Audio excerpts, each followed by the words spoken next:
Good morning बच्चों, कैसे हो आप सब। आप सभी का स्वागत है जागृति क्लासेस के ऑनलाइन लर्निंग प्लेटफॉर्म पर, जहां हम कर रहे थे इलेक्ट्रोकेमिस्ट्री विद्युत रसायन और अपना नेक्स्ट टॉपिक था फेराडे। फेराडे क्या होता है? फेराडे एक साइंटिस्ट था। इसके नेम पर ही इसने कुछ छोटी छोटी चीज़ें बताई। तो फेराडे क्या होता है कि फेराडे ने कहा एक मोल इलेक्ट्रॉन पर उपस्थित आवेश को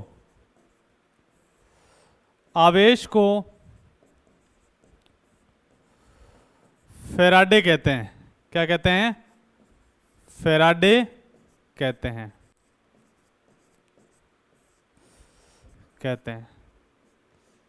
क्लियर? अब इलेक्ट्रॉन पर आवेश कितना होता है?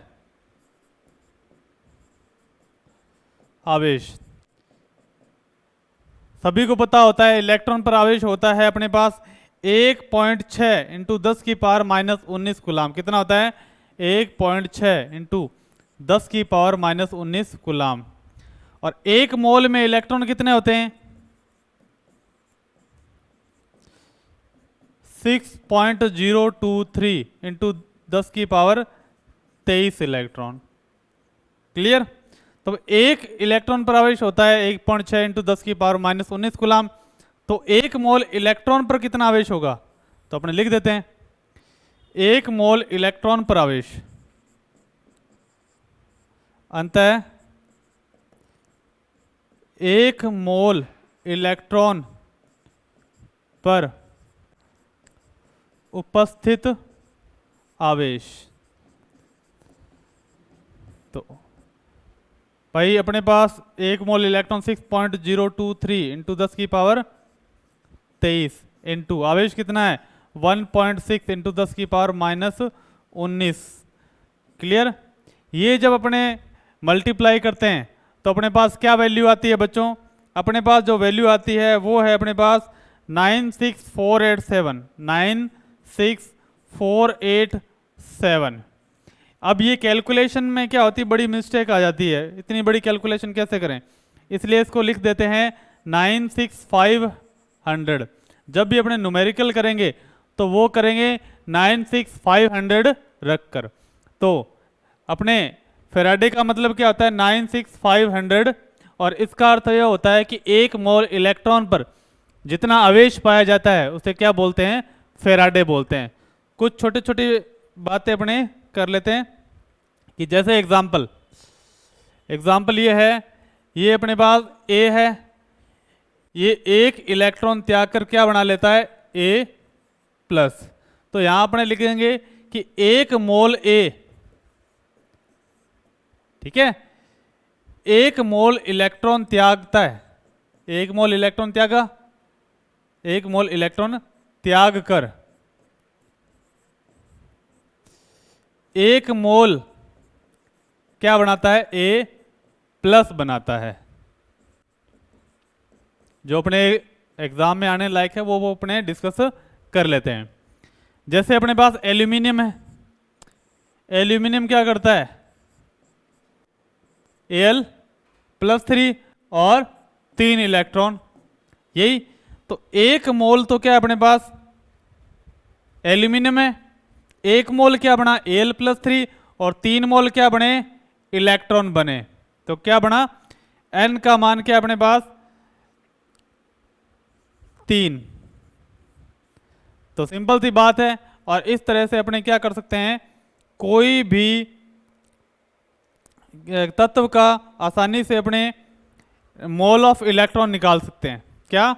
Mole of electron. n का मान 3 इलेक्ट्रॉन त्यागे गए और 3 मोल इलेक्ट्रॉन। और एग्जाम्पल ले लेते हैं। जितने अपने एग्जाम्पल करेंगे उतने ही क्या होगा, अपना कॉन्सेप्ट क्लियर होगा। एग्जाम्पल ले लेते हैं कैल्शियम का, Ca+2 बनेगा और 2 इलेक्ट्रॉन। अब बताओ n का मान कितना है? 2 इलेक्ट्रॉन त्यागे गए। अब कितने मोल इलेक्ट्रॉन बने? 2 मोल इलेक्ट्रॉन। इसी टाइप से Mn O4 माइनस से Mn +2 बनता है। ये थोड़ा सा टफ क्वेश्चन है।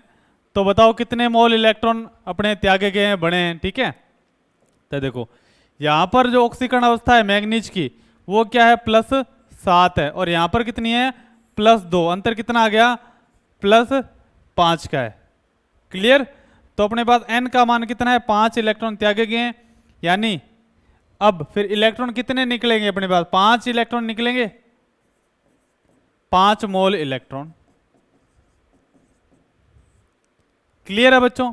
तो ऐसे टफ क्वेश्चन अपने पास आ सकते हैं। और इसी का एग्जांपल ले लेते हैं, Mn+7 से Mn बन गया सीधा। तो बताओ कितने का अंतर आ रहा है, तो 7 मोल इलेक्ट्रॉन, 7 मोल इलेक्ट्रॉन। इस तरह से क्या कर सकते हैं, अपने किसी भी क्वेश्चन को इजीली कर सकते हैं। क्लियर।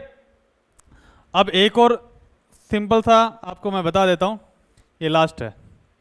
लास्ट ऐसे, ये एल्यूमिनियम है, मुझे एल्यूमिनियम से Al+3 बनाना है। क्लियर।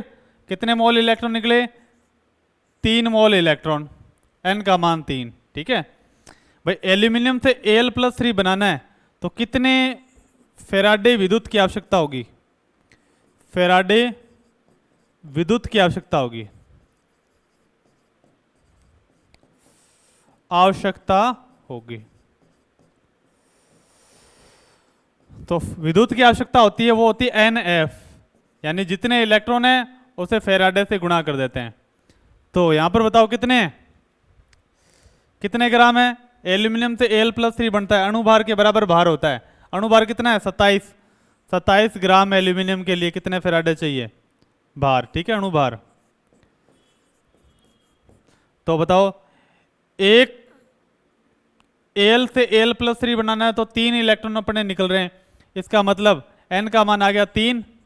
तो फिर कितने फेराडे विद्युत की आवश्यकता होगी, 3 फेराडे विद्युत की आवश्यकता होती है। क्लियर। अब एक सिंपल सा क्वेश्चन देते हैं आपको, 54 ग्राम एल्यूमिनियम की प्राप्ति के लिए, 54 ग्राम 54 ग्राम एल्यूमिनियम की प्राप्ति के लिए कितने फेराडे विद्युत की आवश्यकता होगी, फेराडे विद्युत की आवश्यकता होगी।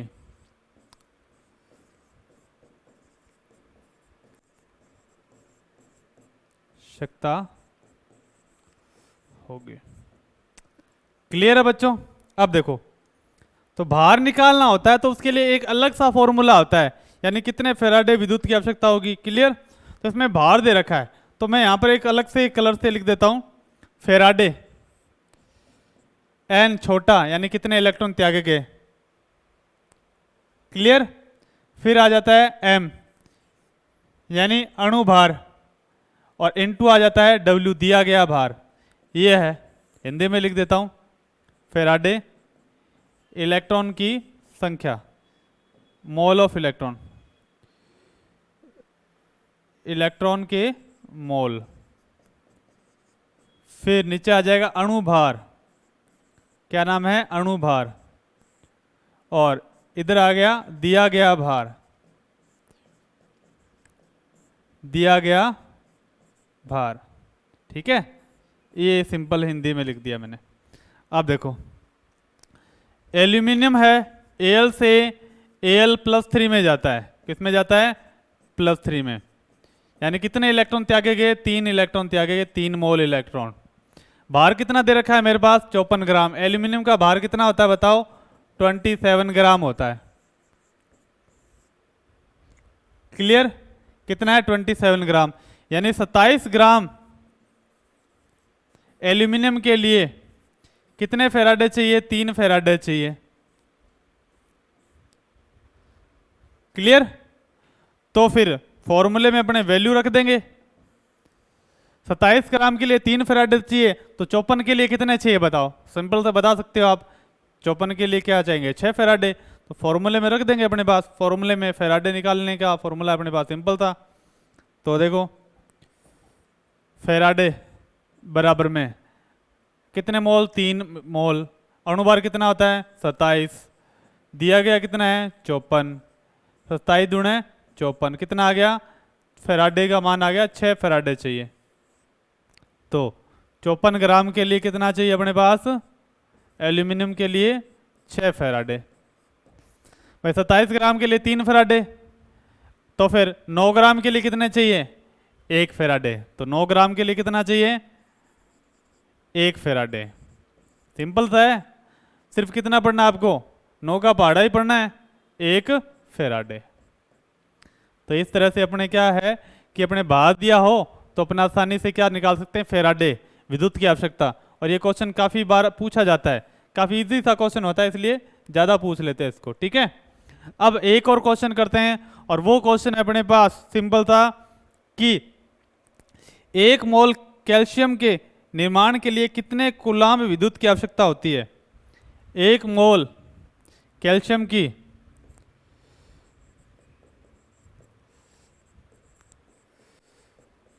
प्राप्ति, 1 मोल कैल्शियम की प्राप्ति के लिए कितने कूलाम्ब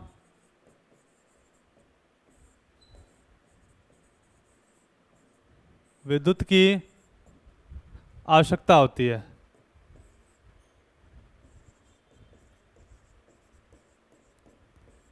ये एक सिंपल सा क्वेश्चन है जिसे आप आसानी से कर लोगे। देखो कैल्शियम है और कैल्शियम से क्या बनेगा Ca+2 और 2 इलेक्ट्रॉन। भाई मैंने बताया था विद्युत निकालना है तो NF, N इलेक्ट्रॉनों की संख्या, F फेराडे। तो यहाँ पर N का मान कितना आ गया 2 आ गया। भाई विद्युत की आवश्यकता होगी, क्या होती है विद्युत की आवश्यकता, फेराडे में निकलते हैं तो NF, N का मान कितने 2 फेराडे। आसान है। तो आपको एक सिंपल सा और क्वेश्चन देते हैं, 20 ग्राम कैल्शियम है, कितना 20 ग्राम कैल्शियम। अगर संख्या पूछे तो 2 को 96,500 से गुणा कर देंगे। ठीक है, क्वेश्चन ये है 20 ग्राम कैल्शियम की प्राप्ति के लिए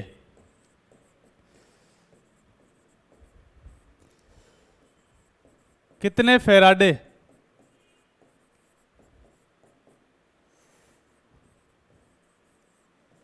विद्युत की आवश्यकता होगी।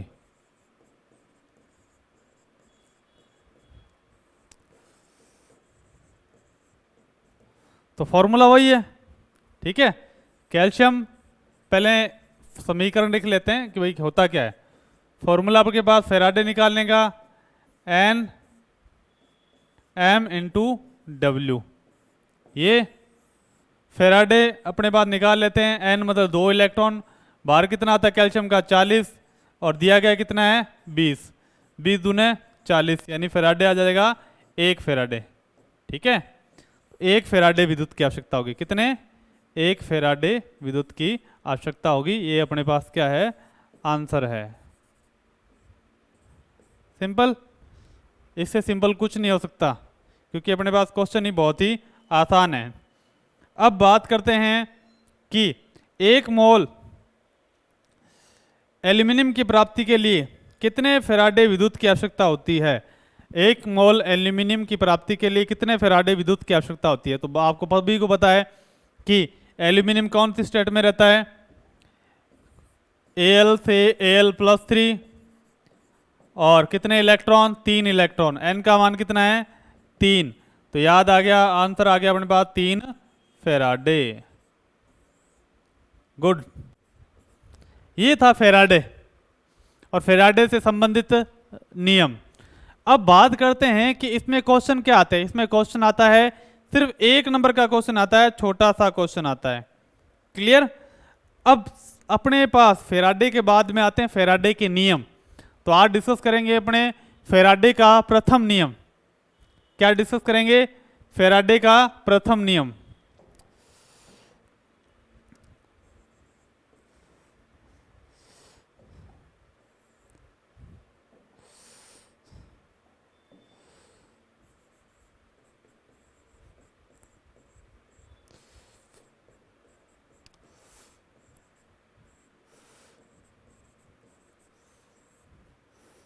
फैराडे का प्रथम नियम क्या कहता है?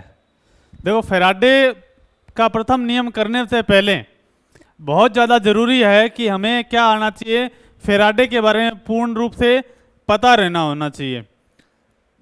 इस नियम के अनुसार क्या होता है कि किसी विद्युत अपघटन में विद्युत अपघटन के दौरान प्राप्त होने वाले उत्पाद की मात्रा विलयन में प्रवाहित आवेश के समानुपाती होती है। तो लिख देते हैं, इस नियम के अनुसार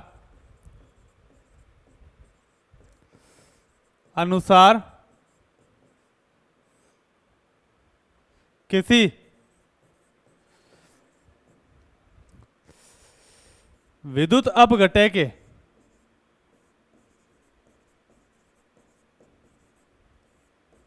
के विलयन में विद्युत अपघटन के दौरान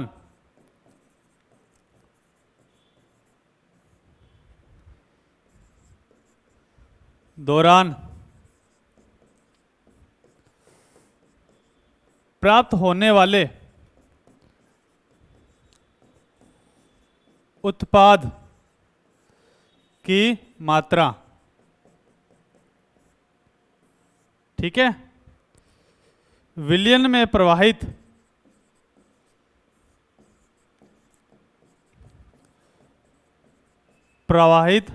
आवेश,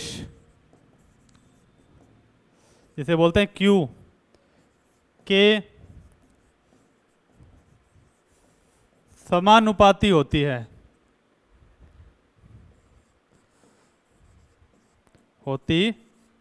सिंपल है।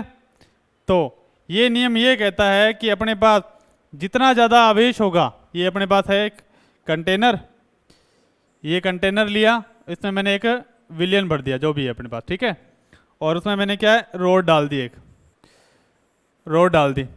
मैं कह रहा हूँ कि भाई इस पे जितना भार जमा होगा, कोई भी पदार्थ का भार W, इसमें जो करंट बहेगा विलयन में उसके समानुपाती होगा। यानी जितना ज़्यादा मैं करंट लगाऊंगा उतना ही ज़्यादा इस रोड के चारों तरफ क्या होगा, पदार्थ जमा हो जाएगा। सिंपल है, कोई भी टेंशन वाली बात नहीं। तो देख लेते हैं, इसका मतलब W समानुपाती Q, ये, और ऊपर चलते हैं तो समानुपाती स्थिरांक हटाएंगे तो W बराबर ZQ। Z अपने पास क्या है, Z है अपने पास विद्युत रासायनिक तुल्यांक, विद्युत रासायनिक तुल्यांक। Q क्या है अपने पास, आवेश, और W बार अपने पास क्या है, उत्पाद की मात्रा। W अपने पास क्या है, जो अपने पास उत्पाद दिया होता है उसकी मात्रा होती है। क्लियर। अब Q अपने पास क्या होता है, आपको पता है Q होता है आवेश। आवेश बराबर क्या होता है, धारा गुणा समय, नॉर्मल फिजिक्स का है, ठीक है।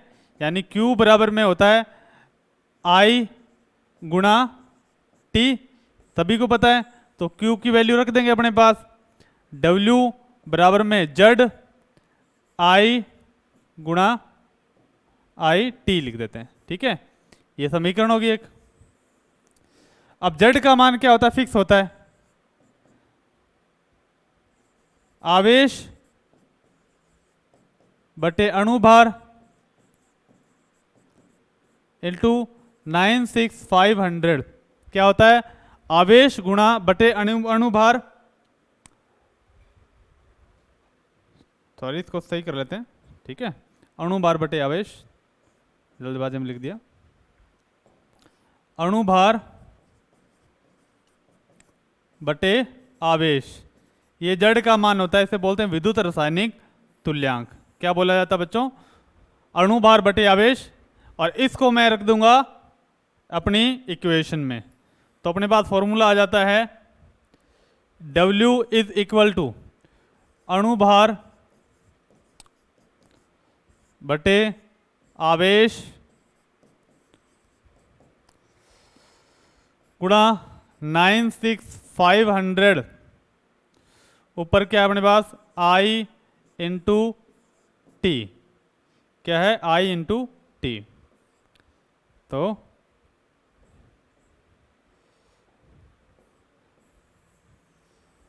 ये अणुभार गुणा कर देंगे I इंटू टी, सिंपल। ये समीकरण बनती है अपने पास फैराडे के प्रथम नियम से। क्लियर?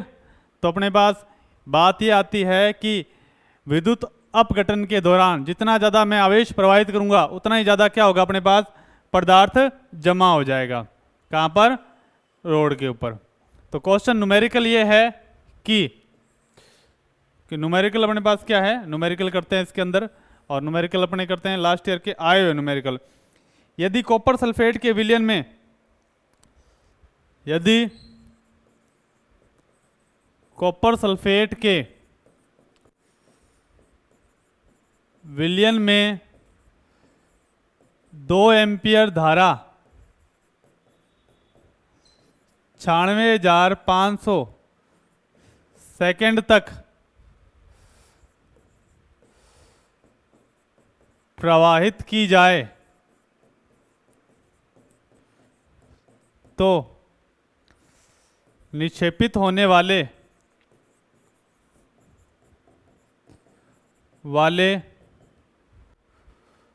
कॉपर का द्रव्यमान ज्ञात करो। फॉर्मूला अपने पास क्या था? W बराबर में अणुभार बटे आवेश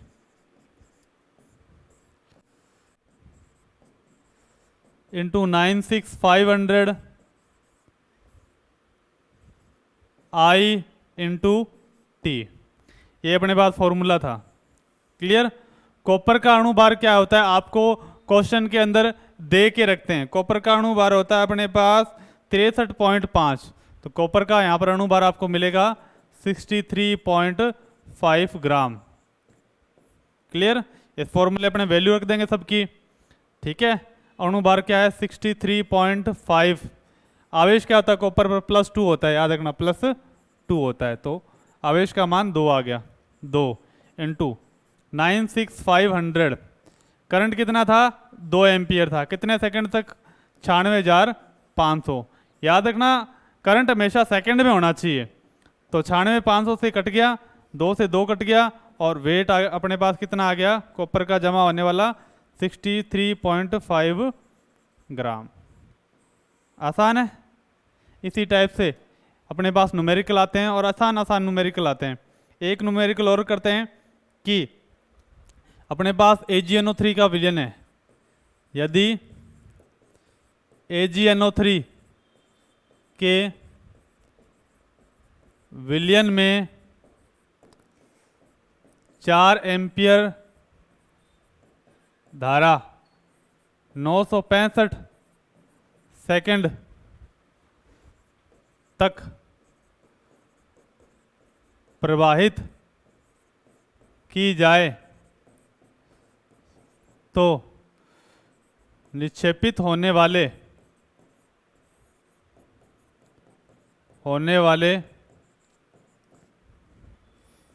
Ag का द्रव्यमान ज्ञात करो।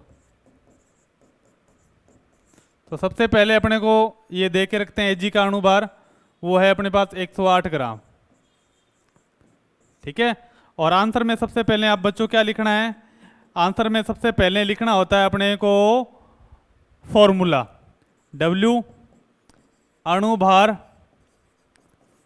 बटे आवेश गुणा 96,500 I इंटू टी।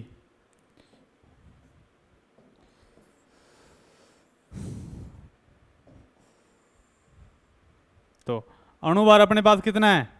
108। आवेश कितना होता है? 1 होता है। 96,500 इंटू धारा कितनी? 4 एम्पियर। कितने सेकंड तक? 965। कट जाएगा कितने से? 100 से, ठीक है। ये हो गया 25, ये आ गया 108/25। इसे आसानी से अपने सॉल्व कर लेंगे, आंसर आ जाएगा अपने पास लगभग 4.32 ग्राम करीब आ जाएगा, 4.32 ग्राम आ जाएगा आंसर। तो ये अपने पास बाहर आ गया, इसका निक्षेपित Hg का बाहर आ गया। क्लियर? तो ऐसे ऐसे सिंपल सिंपल क्वेश्चन आते हैं और इसी तरीके से अपने आसान आसान क्वेश्चन करते रहेंगे जो अपने पेपर में आते रहें। जितने भी टफ क्वेश्चन हो उसे अपने आसान बना देंगे अपने सिंपल मेथड से। क्लियर है बच्चों? तो कल अपने करने वाले हैं वो है फैराडे का सेकंड लॉ, फैराडे का दूसरा नियम, और उसके बाद अपने करेंगे और भी इंटरेस्टिंग टॉपिक्स और इस चैप्टर को पूरा करेंगे। तब तक के लिए थैंक यू, लगातार जुड़े रहिए जागृति क्लासेस के ऑनलाइन प्लेटफॉर्म पर। बाय।